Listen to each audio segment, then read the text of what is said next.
आज 30 दिसंबर 2025।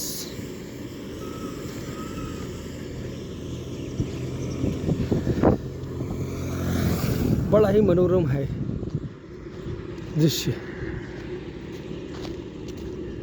2 दिनों से हवा में फुहार से चल रही है, हल्की हल्की, बहुत हल्की।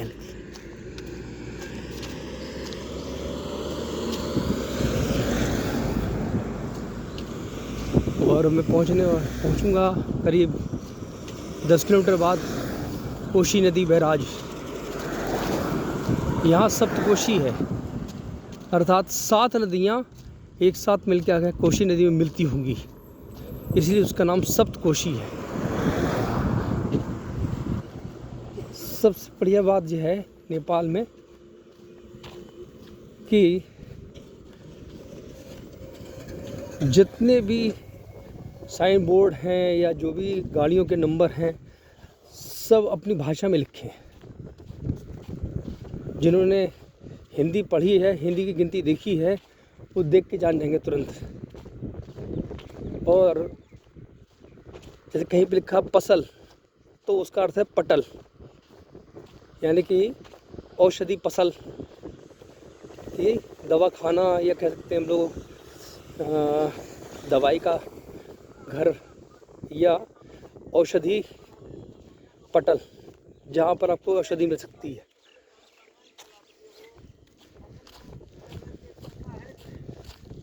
बस एक बात है, सुनसरी वाले क्षेत्र से गुजरा मैं, तो यहाँ भी जहाँ कहीं मुसलमान है वो अपनी, इसका मतलब दुनिया में कहीं पर भी हो मुसलमान, ये अपना जरूर हरकत से बाज नहीं आते।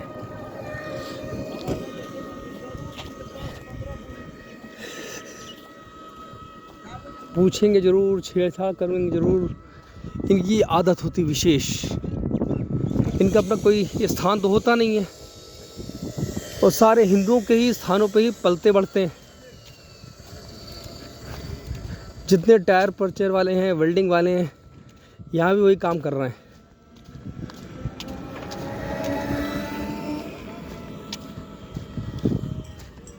खैर,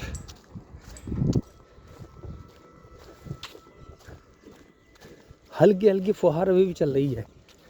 सुबह से मेरे ख्याल में रात्रि में शुरू हुआ था, और मुझे पीछे लोगों ने जानकारी दी थी कि कोशी नदी के किनारे इतनी ठंड होती है कि बच्चे और बूढ़े, उनका देहांत हो जाता है ठंड से अकड़ कर। जवान लोग बच पाते हैं। कई बार एक किस्सा आता, हर साल 1-2 का देहांत हो जाता है।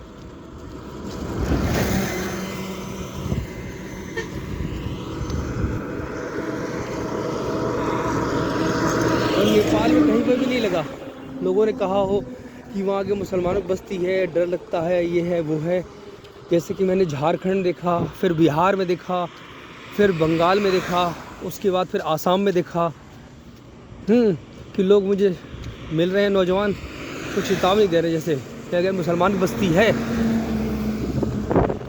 इसका मतलब है कि किसी भी देश में हो, मैं नेपाल में हूँ, यहाँ पे लोगों ने कहा तो नहीं, लेकिन हाँ बताएंगे कि आबादी बढ़ रही है यहाँ कुछ ज़्यादा।